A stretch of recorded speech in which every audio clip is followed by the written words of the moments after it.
Hello everyone, welcome back to my channel. Today let's go over a premium medium binary search question that I just solved on my own. So I'm really happy about this and I was able to quickly figure out what I needed to do. So again, just proud that I solved it on my own, and let's go over it. Basically, you're given an array colors and this queries list, so you can already know that the length of the output is going to be the size of queries, how many matrices, how many sublists are inside of queries. So let's go ahead and declare a list that we're going to return at the end. And basically you have this array of colors, and you have this index and this value, this index, this value. So you want to find, first of all, the index, so index 1, and then the closest location of 3 to 1. So here it's going to be 3, right? Because 3 only appears here, here, and here. Index 4, index 6, and index 7. So 4 minus 1 would be the closest. So you get 3, 2, and 2. That's already, index 2 has a value of 2, so you get 0. And then here you would get 6 doesn't. So it's index 6, 0, 1, 2, 3, 4, 5, 6. And then you look for a value of 1. The closest one is here, so that's going to be 3, right? And then if the current value doesn't exist in the colors array, just put -1 for that sublist and keep iterating. So pretty standard binary search question. Let's go ahead and iterate over queries. And what we're going to want to do is actually keep track of the indices of every single color, because for example, we want to know 3 is at location 0, 1, 2, 3, 4, and then 6, and then 7, 4, 5, 6, or 7 and 8, right? So we're going to map for I, C in enumerate colors. We're going to map the value to the index, so it's already in order because we're going from left to right. Indices only go upwards and increase. So now for Q inquiries, we can say the index we want and the target is going to be Q of 0, this number, and then Q of 1, which is this number. So we're looking for the target values index. So 3 appears at location 4, 5, 6, 7, and 8.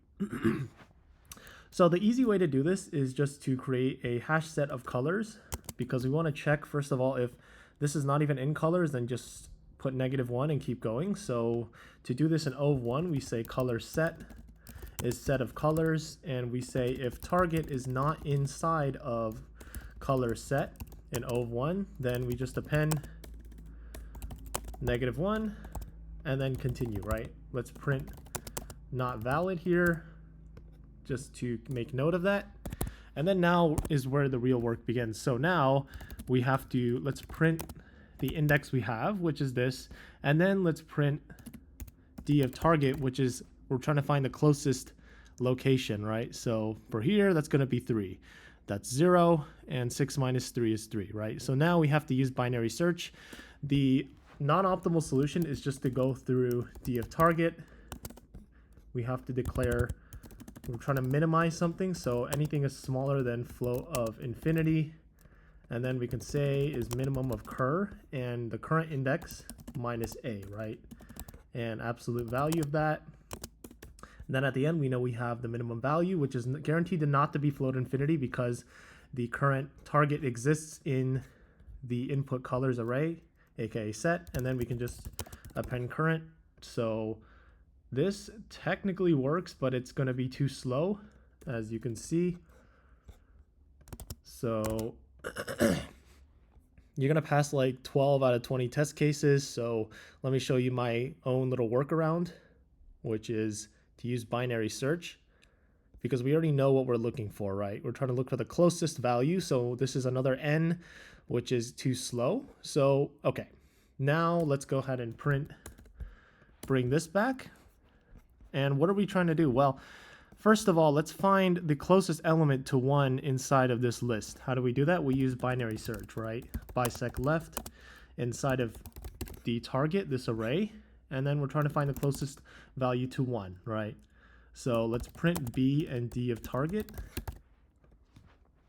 So what you're going to see here is that, let's call this B, and let's also call this index so you can see. So B is the index that's the closest value, which is going to be, in this case, it's going to be index 0, which is 4. That's closest to 1. So 4 minus 1 is 3.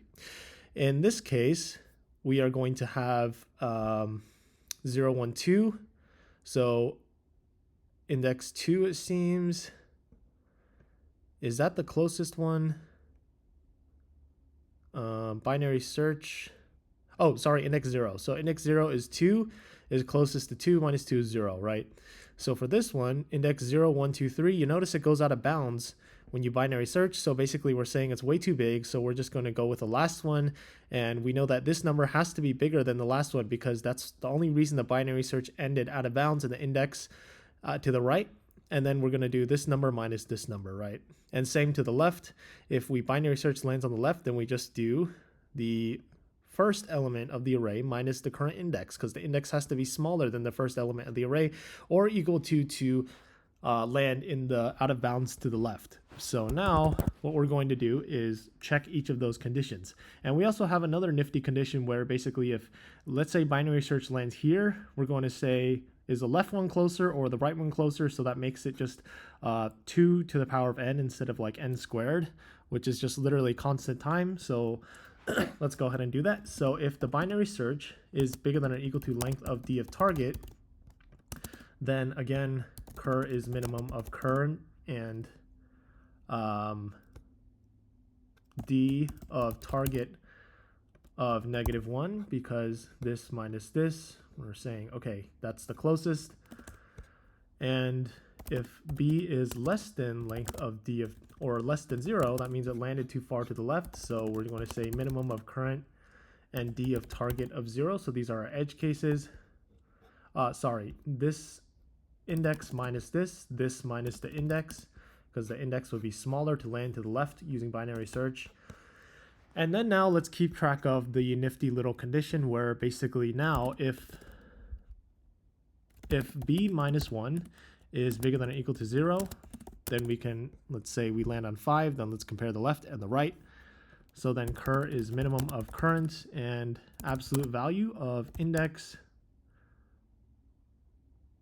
Well, we don't even need absolute value because we just know index has to be bigger than or equal to compare to the left, minus d of target of b minus 1. So b is the index inside of the binary searched array.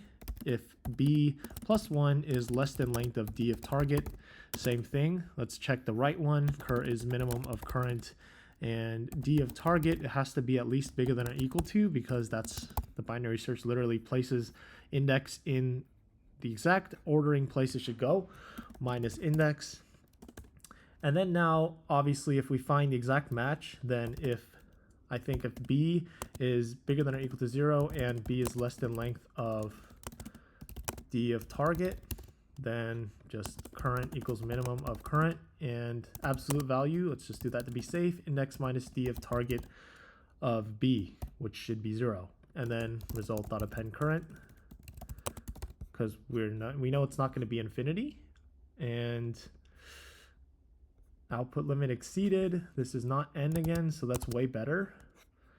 And there you go, passes all test cases. Again, I'm really happy about this. I was able to do this by myself, and it's decently efficient as well. And yeah, that's it. Thank you for watching this video. And hopefully this made sense. As long as you print it to the console and you understand what you're trying to do, I don't think it's too hard. So thank you for watching and stay tuned for more.